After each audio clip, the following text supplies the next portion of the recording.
Oke Kak, oke. Lebih baik.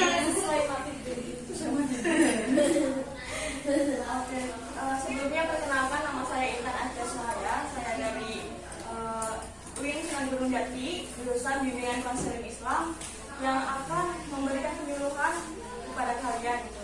Jadi ini termasuknya yaitu penyuluhan KB yaitu keluarga berencana. Nah sebelumnya saya akan menyampaikan materi tentang remaja dan persiapan menikah. Kalian remaja kan? Bukan. Ibu-ibu Perlu diketahui bahwa remaja merupakan masa peralihan dari masa kanak-kanak menjadi masa dewasa. Jadi antara anak-anak ke dewasa. Nah, dari semua pendapat-pendapat, jadi bisa dirangkum atau disimpulkan remaja itu dari usia 10 sampai 24 tahun. Ada yang udah usianya 29 tahun? baru 9 tahun. Masih remaja. Masih remaja. Nah, dari data hasil Riskesdas 2010 menunjukkan bahwa perempuan muda di Indonesia dengan usia 10 sampai 14 tahun menikah pada tahun 2010 sebanyak 0,2%. Jumlah dari perempuan muda berusia 15 sampai 19 yang menikah lebih besar jika dibandingkan dengan laki-laki muda berusia 15 sampai 19 tahun, yaitu 11,7% dibandingkan dengan 1,6%. Nah, hal ini tuh perlu dikasih program gitu. Kenapa? Karena bisa dilihat hidup perempuan mudanya ternyata banyak banget. 11,7% kan banyak ya gitu dibanding 1,6% gitu. Banyak banget orang-orang yang udah nikah usia muda, tapi banyak juga perceraiannya gitu.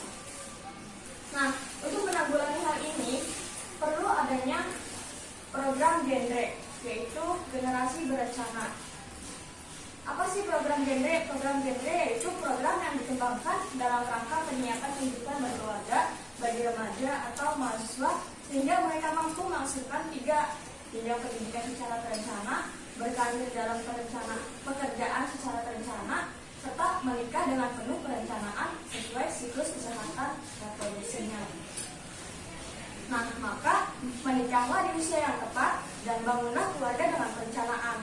Gak mungkin kan kita mau nikah, ya jual nikah tanpa perencanaan gitu. Nah, perlu diketahui bagi kita pertama itu, kalau menikah tuh harus ada 10 persiapan. Ada faktor penting yang perlu dipahami remaja dalam mempersiapkan diri untuk memasuki kehidupan berkeluarga.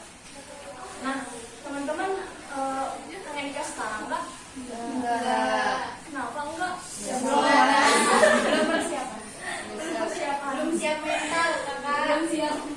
Sebelumnya ada yang udah tahu belum kalau setiap mau nikah tuh ada perencanaannya apa aja? Belum tahu. Pasti ada cuma perencanaannya harus punya cowoknya. Oke, teman. Jadi perencanaannya itu ada faktor penting yang perlu dipahami, yaitu yang pertama kesiapan usia, yang kedua kesiapan finansial, yang ketiga ada kesiapan fisik, yang keempat ada kesiapan mental, terus ada kesiapan emosi, ada kesiapan sosial, terus ada kesiapan moral, ada kesiapan interpersonal, terus ada kesiapan keterampilan hidup, terus ada kesiapan intelektual. Nah, ada yang tahu kesiapan usia itu dari gimana?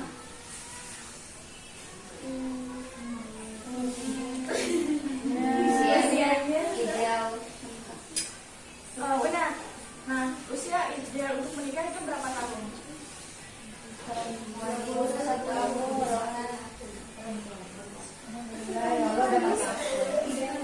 Nah, usia ideal menurut BKKBN idealnya itu 21 tahun buat cewek, 25 tahun buat cowok gitu.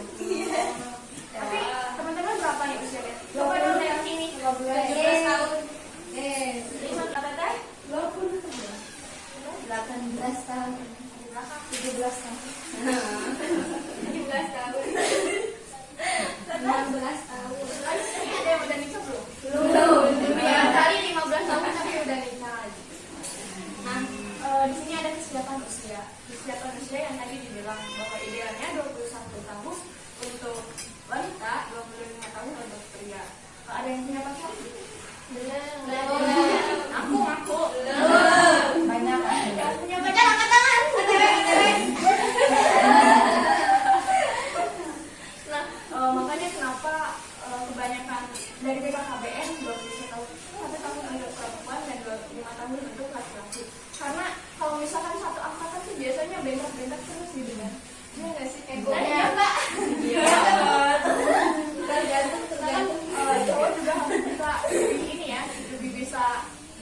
gitu daripada ceweknya. Cewek kan suka labil gitu kan. Terus tapi walaupun sebenarnya negara memang mengizinkan nikah usia 19 tahun gitu, tapi memang idealnya nikah itu umur 21 tahun untuk wanita dan 25 tahun untuk laki-laki. Daerah kalian ada nggak yang nikah umur tahun 9 tahun? Berarti ada sih sepedahan. Atau kebanyakannya umur pas MTS atau Alia? Ada sih. Tapi kalau yang kalian lihat gitu, seperjalanan mereka dengan usia yang terbilang muda dengan menikah itu awet gak nikahnya? Ada yang awal, ada yang tidak. Ini kebanyakan enggak Ya. karena memang di sini juga mereka belum siap gitu buat seusianya tuh belum siap untuk menikah. Nah selanjutnya kesiapan finansial. Kesiapan finansial itu berarti yang kalian bayangin finansial apa sih? Wah, Duit. Kita pasti butuh duit ya, nggak mungkin nikah modal cinta. Nggak mungkin nikah modal dari cinta doang gitu kan. Barangkali ada yang mikirnya modal cinta juga cukup. beras gak bisa dibeli dengan cinta. Nah, kita juga perlu kalau mau nikah ya kita harus punya tabungan sendiri juga. Kenapa? Karena memang gak mungkin kita minta uang ke orang tua terus. Tabung karena memang kita masih menjadi tabungan orang tua. Terus nikah ya buat apa gitu kan? Kecuali cewek gak apa-apa deh gitu kan. Karena memang tabungannya cowok, tapi memang cowoknya harusnya udah mandiri. Terus utamanya harus bisa mengelola keuangan. Gak mungkin kita nggak bisa mengelola keuangan tapi pengen punya keluarga aja gitu. Dan nanti nggak bisa teratur gitu keuangannya. Terus ada kesiapan fisik. Kesiapan fisik itu ada kesiapan organ biologis untuk melakukan hubungan seksual, ada kemampuan untuk melakukan pengasuhan serta melakukan pekerjaan yang berat. Nah di sini mungkin beberapa teman-teman ada yang memang udah siap untuk masuk, udah biasa masuk, udah biasa melakukan pekerjaan rumah tangga. Tapi memang beda gitu sifatnya. Kalau misalkan nanti kan beda ya sifatnya. Kalau sekarang mah kita langsung bentar doang gitu kan. Kalau nanti kan memang seumur hidup selama punya anak, nggak mungkin kan kita anaknya mau buat apa lain, nggak mungkin juga gitu kan. Terus kita juga punya kesiapan fisik. Dengan fisik kita yang memang mampu untuk melakukan hubungan seksual. Kalau nggak mampu, nih disensor aja ya, nggak apa-apa kan ya. Karena emang penyuluhan itu harus terbuka. Kalau teman-teman mau nanya nanti nanya di belakang, di akhir. Terus ada kesiapan mental. Nah, yang kalian bayangin pasti kan lagi booming, banyak orang yang mentalnya down sekarang. Nah, makanya perlu adanya kesiapan mental, yaitu kemampuan individu dalam mempersiapkan kemungkinan yang dapat terjadi. Jadi dia tuh mampu berpikir panjang dalam mengambil keputusan.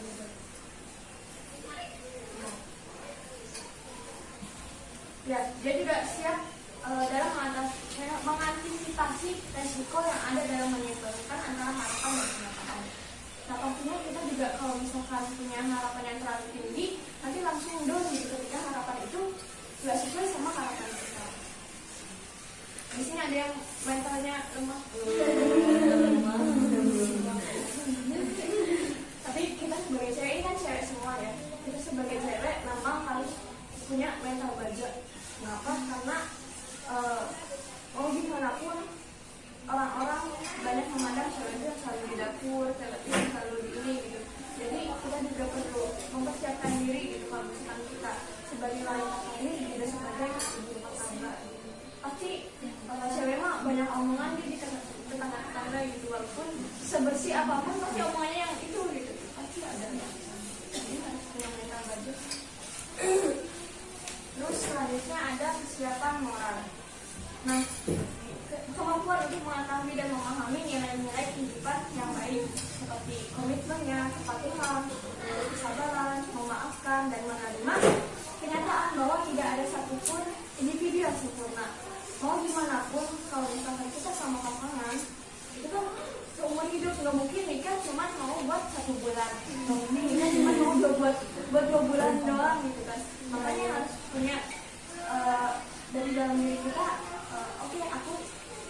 komitmen untuk menerima dia, aku akan patuh dengannya gitu. Cuman cewek mau nggak mau harus patuh sama cowok, karena kita usahain buat nyari cowok yang bisa ngasihin kita gitu, yang bisa komitmen benar-benar kita, bisa ngerti kita, dan kita juga bisa patuh buat nyari itu. Terus kita juga harus sabar, ya mau nggak mau gitu. Kalau misalkan emang kesabaran kita kurang, kesabaran kita minim, nanti yang ada pecah terus rumah tangga, ribut terus rumah tangga. Walaupun memang di rumah tangga itu pasti ada cekcok gitu, tapi ya kalau misalkan sabar sih pasti gitu. Kayak Siti Khadijah itu sabar, terus Siti Aisyah juga sabar.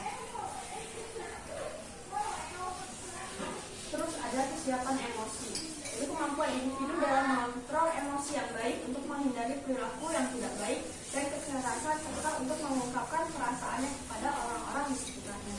Nah, kalau misalkan kita nggak bisa kontrol emosi, pasti juga langsung ribut lah. Dan kita nggak bisa kontrol emosi kita sama suami kita, nanti ribut juga sama suami kita. Dan ini juga bisa menjadikan tameng, kalau kesiapan emosi ini bisa jadi tameng untuk kita tidak melakukan kekerasan kepada anak, atau kita melakukan kekerasan di depan anak-anak. Mungkin juga sebenarnya nggak ada nih kekerasan di rumah tangga. Kalau prinsip saya sendiri, kalau misalkan emang seorang suami yang sudah memainkan tangannya pada perempuan, itu mendingan nggak usah dilanjut. Karena kenapa? Nantinya toksik, terus kita nantinya malah bisa bikin terus. Nah, itu tuh nantinya berefek kalau anak kita seperti gitu. Kan anak kita sudah melihat ya, anak kita juga nanti dikerasin juga, nanti kasihan juga, nanti yang ada kasih sayang, emosinya juga labil. Terus ada kesiapan sosial, yaitu kemampuan menyesuaikan diri dengan lingkungan baru, kemampuan untuk mengembangkan berbagai kapasitas untuk mempertahankan pernikahan. Nah, mau nggak mau kita manusia yang hidupnya sosial pasti harus bisa menyesuaikan sama lingkungan baru. Kalau misalkan kita ternyata tinggal di suatu daerah yang memang daerah yang nggak pernah kita kuasain, nggak pernah kita alamin daerah itu, mau nggak mau kita juga harus menyesuaikan diri. Terus kalau misalkan kita ternyata dirinya senang sama mertua, pasti juga harus menyesuaikan diri. Nggak mungkin kita sama mertua tapi acuh tak acuh. Kita juga harus punya jiwa sosial yang tinggi. Terus kalau misalkan udah nikah, berarti usia udah matang, kita juga, apalagi di sini ada juga yang mahasiswa tanya, pasti bakal turun ke masyarakat. Kita juga harus bisa mengayomi masyarakat.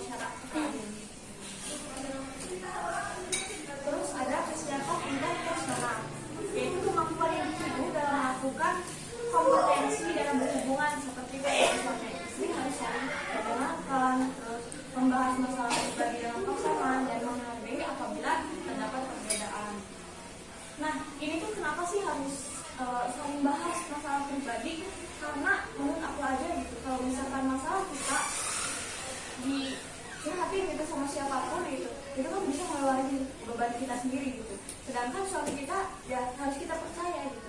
Makanya kita harus bisa membahas masalah pribadi itu sama pasangan kita. Terus juga harus saling mendampingin.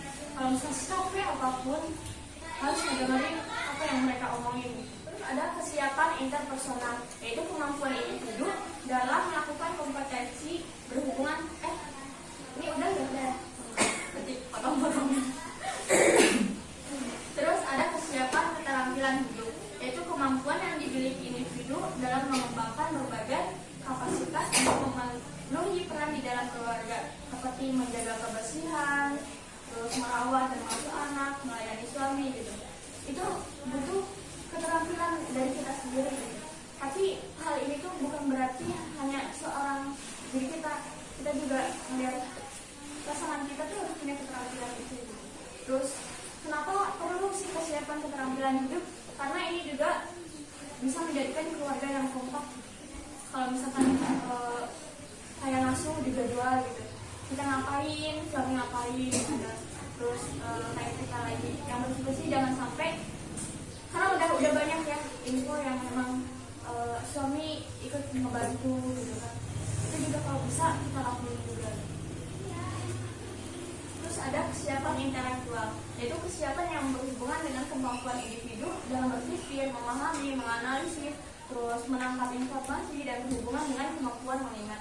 Nah, kenapa sih perlu intelektual ini? Kalau misalkan kita nggak punya kemampuan intelektual, gimana cara kita buat menyelesaikan masalah, gimana cara kita buat memahami masalah-masalah, gimana caranya kita buat ngasuh anak-anak gitu kan, gimana caranya biar anak-anak bisa terarahkan gitu. Padahal kan pendidikan pertama aja di kita gitu. Terus perlu ini karena mencari informasi dan pengetahuan tentang pernikahan dan cara-cara merawat atau mengelola keuangan juga gitu. Itu perlu kemampuan intelektual. Terus kalau nggak mau kita juga pendidikan utama bagi anak pasti kayak istilah ini nih anaknya pintar soalnya kayak bapaknya, ini nih anaknya pintar soalnya kayak ibunya. Itu kan dari intelektual orang tuanya. Terus teman-teman perlu ketahui kalau misalkan kalian mau nikah, kalian harus tahu dulu ada 8 fungsi keluarga. Ada fungsi agama, fungsi sosial budaya, ada fungsi kasih sayang, terus ada fungsi reproduksi, ada fungsi perlindungan, fungsi sosialisasi dan pendidikan, ada fungsi ekonomi, ada fungsi pembinaan lingkungan. Kalian udah tahu belum sih bahwa keluarga itu ada fungsinya gitu? Kayak ada 8 fungsi kekeluargaan gitu. Baru tahu ya? Ternyata menurut BKKBN emang perlu banget kita tahu tentang fungsi keluarga ini. Yang pertama fungsi agama, kita harus bisa ngajarin anak iman, takwa, jujur, terus kenal rasa, rajin, soleh, kesolehan. Harus kita ngajarin ketaatan, terus harus bisa anak ini harus suka menolong juga, terus harus disiplin, sopan santun, terus sabar, harus punya rasa kasih sayang juga. Itu tuh memang dari kita sendiri dulu, gitu. Dari keluarga kita, baru ke orang lain. Kalau misalkan emang orang tuanya aja nggak ngajarin kayak itu, anak nggak akan ngerti gitu. Bahkan kita teh pertama gitu yang di hadapan anak gitu. Terus ada fungsi sosial dan budaya, yaitu memperkenalkan anak kepada nilai-nilai sosial budaya yang ada di masyarakat. Pasti di daerah kita ada budaya masing-masing. Pasti di daerah kita nggak cuma sendirian di desa. Terus ada fungsi kasih sayang, yaitu menanamkan rasa kasih sayang dalam keluarga, mampu mengurangi munculnya bibit kemusuhan dan anarkisme dalam masyarakat. Kalau misalkan dari keluarga aja udah ada kasih sayang, pasti keluarga juga nebarin kasih sayang gitu. Kalau misalkan contoh dari rumah tangga kurang kasih sayang, maka keluar pun kayak jadinya gimana sih gitu. Kita tahu sendiri gitu, orang-orang yang kurang kasih sayang dalam keluarganya pas keluar ya kurang itulah gitu. Makanya sebagai keluarga ini perlu gitu. Nah, perlu adanya kasih sayang di keluarga orang tua maupun anak. Terus ada fungsi reproduksi ya. Kita juga tahu kan tujuan nikah yaitu reproduksi gitu. Maksudnya tujuan nikah yaitu melestarikan keturunan gitu. Terus fungsi perlindungan yaitu keluarga mampu menjadi tempat yang membuat anggotanya merasa aman dan tentram. Kalau misalkan keluarganya nggak bisa melindungi, pasti kayak di luarnya juga nyari keamanan di luar, nyari rasa aman di luar. Sedangkan harusnya rumahnya, harusnya keluarga itu jadi rumah kita.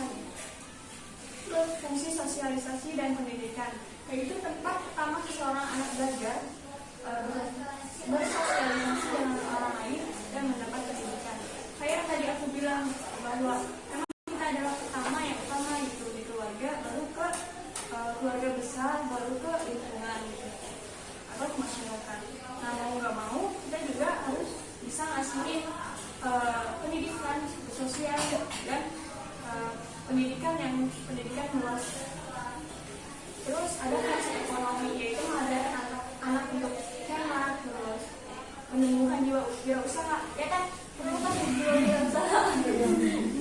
Terus karena kalau misalkan udah punya jiwa usaha dari kecil, nanti secara finansial juga bisa kan mampu gitu. Jadi kalau dibilang mah, kalau caranya punya jiwa usaha dari kecil, nanti bisa punya uang sendiri gitu.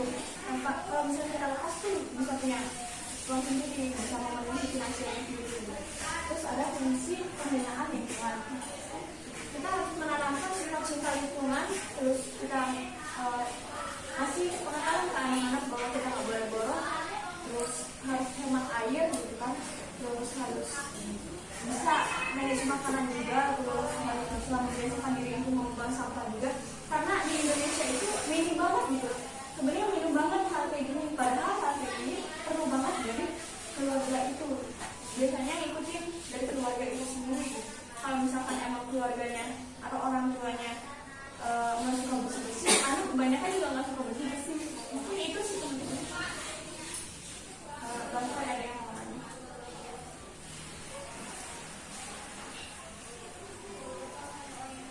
Pertanyaan apapun atau mau nanya ke aku? Tadi ingin bertanya, tadi ada yang apa sih yang harus dimiliki seorang anak adalah apa, rasa tenggelam, tenggelam rasa, sorry. Itu kalau menurut aku kayak yang lebih ke apa, kalau sesama orang tuh bisa saling mendukung gitu. Itu kali kan? Jadi maksudnya tenggelam rasa. Maksudnya kita juga ngasih apa? Gimana sih? Bisa baca jelasinnya. Gimana sih kan? Dan aku juga akan merhatiin. Ya, aku rasanya kalau misalkan kita udah ngerasa kayak lebih lapang dada juga gitu.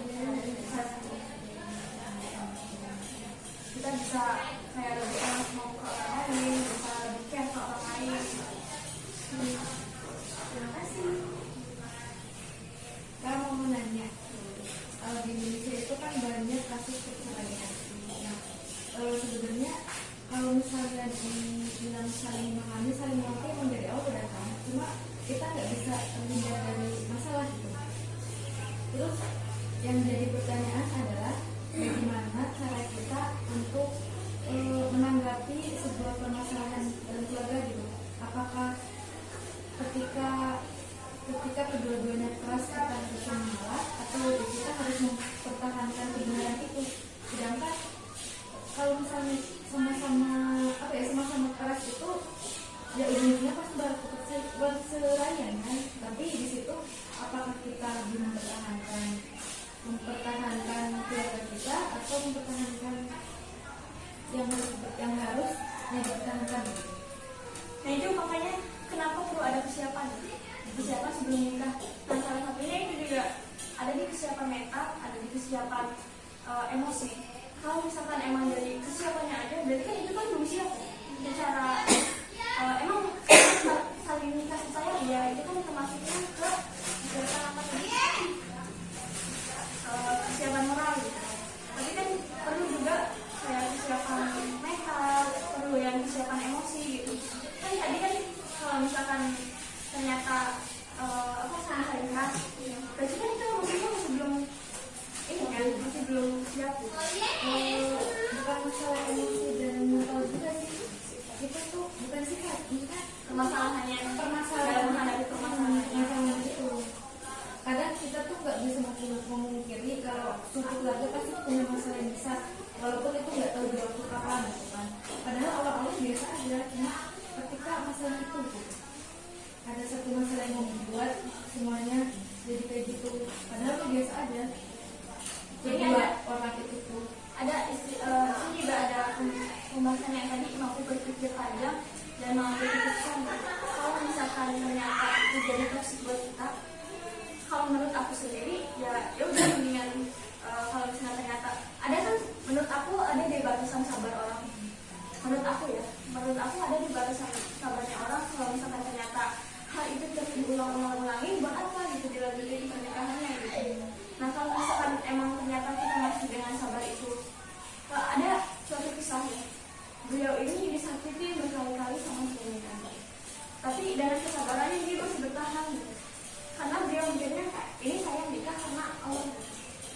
Kalau itu beda ya, beda konteksnya. Kalau misalkan emang saya nikah sama Allah gitu, jadi mau nggak mau gitu, kalau misalkan ternyata masalah kayak gini ya udah sabar, ya udah saya ngalah gitu. Tapi kalau misalkan secara kita zaman sekarang yang emang nggak mikirin ini tuh karena Allah gitu ya, secara itu mungkin emang langsung lah apalah.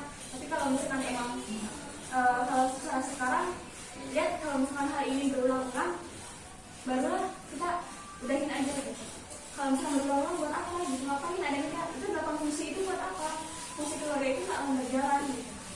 buat apa ada keluarga itu kalau misalkan fungsinya tidak berjalan. Tapi kalau misalkan kita segalanya kaum, mungkin pikiran kita nggak akan ada buat cerai gitu, karena mikirnya kalau mungkin permasalahan ini memang datangnya dari Allah gitu kan, ya memang selalu ngambil manfaatnya dari permasalahan itu gitu.